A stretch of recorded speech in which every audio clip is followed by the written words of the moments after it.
This this is the world, and you are the avatar. Everybody is the avatar. All organic consciousness created here resembles the same code, 369 pi, the golden ratio. All organic creation resembles this. This is the world. This is the lunar cycles, the sun. These are the 12 zodiacs, the planets, the seasons, etc. This also represents our astrological world, as you can see. This here is at the center.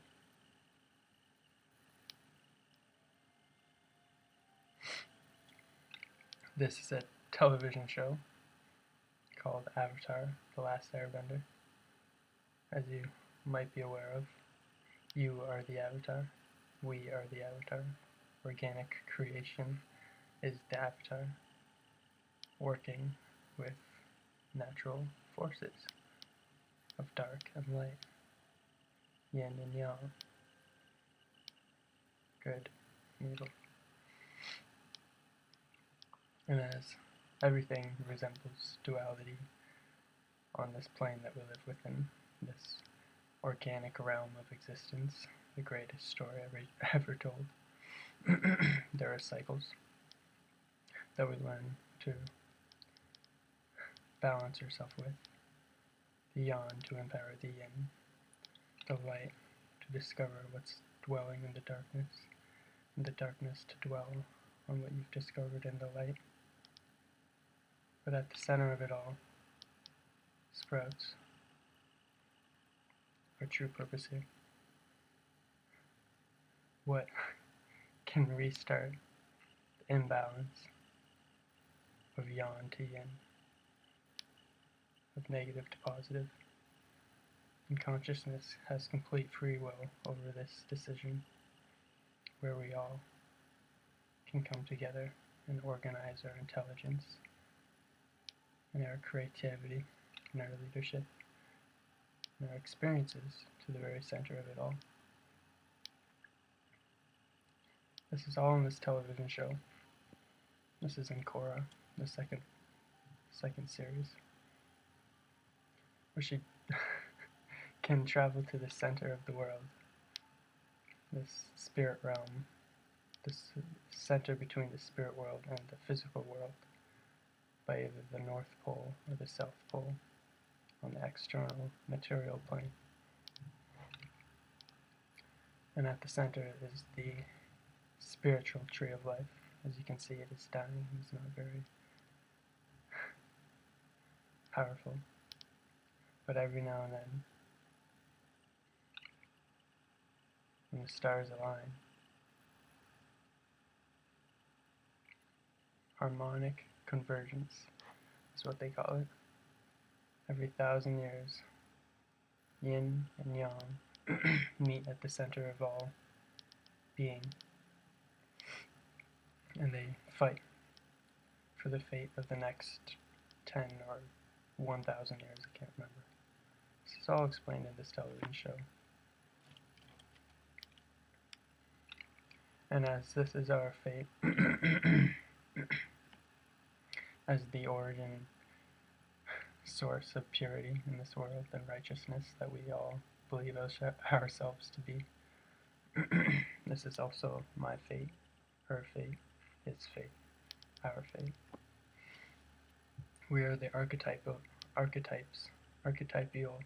characters living within this material world, that they wish to be consumed by darkness. This is what all their false prophecies and their false religions are trying to ensure, that we power our intent towards fearing and creating inevitably. But we are consciousness, and we know wiser than them. We know through their riddles and through their beliefs, we create this destiny. Amor fati, the love of fate, as well as moving forwards. So, here they're showing you, this is also in their show, the physical great trees that we used to have, aligned with the spiritual great tree that gives us energy. As above, so below, the black hole sun powering our intent, Amen, and the Ra, the physical, the external, the white, two-dimensional sun.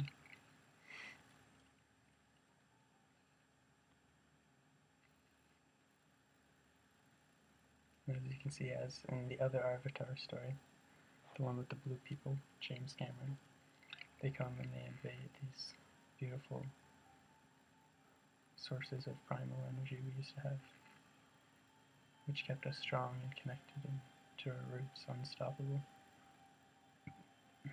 And I believe this energy was also empowered by the energy all consciousness had, as if it grown to connect with all and flourish this very great, strong pillar of source because of our own internal perceptual creations that we aligned ourselves with. And these tiny people. This is what you can do, people.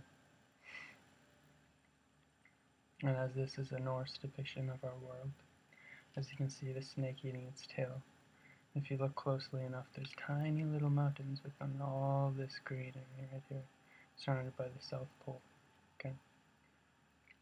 But why is this internal lands and the trees connecting with everything else so much grander and close up depicted? It's because this is what's important.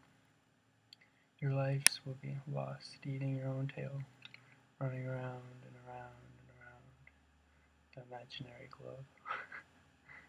But right in the center of all is the most beautiful, important thing. Grand purpose of who we are and what we're here to do. And as you can see, this is all part of our own internal body, as we're just reflections of this organic consciousness, the whole pie, the whole system, the golden ratio.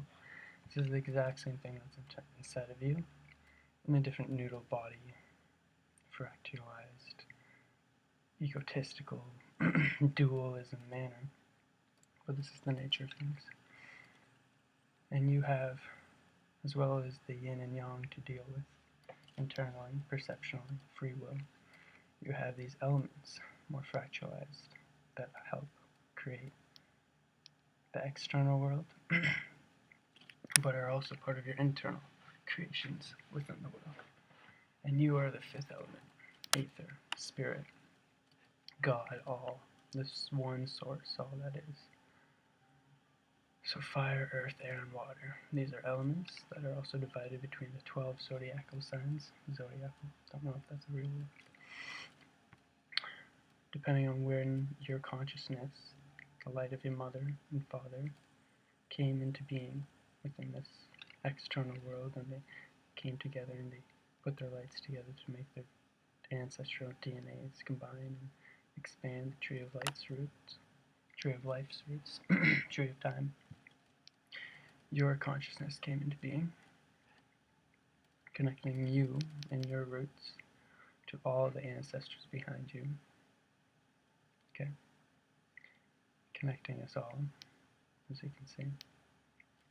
And we have to deal with our chakras, our 7 energy points within the reality that we have, manifesting our energy, which is our emotions, our energy within motion. And we have to learn how to unlock these parts of our dualism and manifest our higher selves to connect with the tree of life within us, so that we can use our major arcana and our minor arcana, our internal wisdom and our external actions, to conjure together to cultivate our higher selves, to manifest our compass, okay, so that we can all align towards the center point where we are headed, to the center of it all. it. We need to restart fresh in everything that we do, and we need to do it organically to the most true, righteous, golden intentions that we have. Because we're all in this together. And every one of your ancestors behind you, just recently, and far, far behind, they're all counting on you and connected with you. Just as well as we all stand shoulder to shoulder throughout this experience, this never-ending, omnipresent moment that we're all connected to. And it's up to your creations to manifest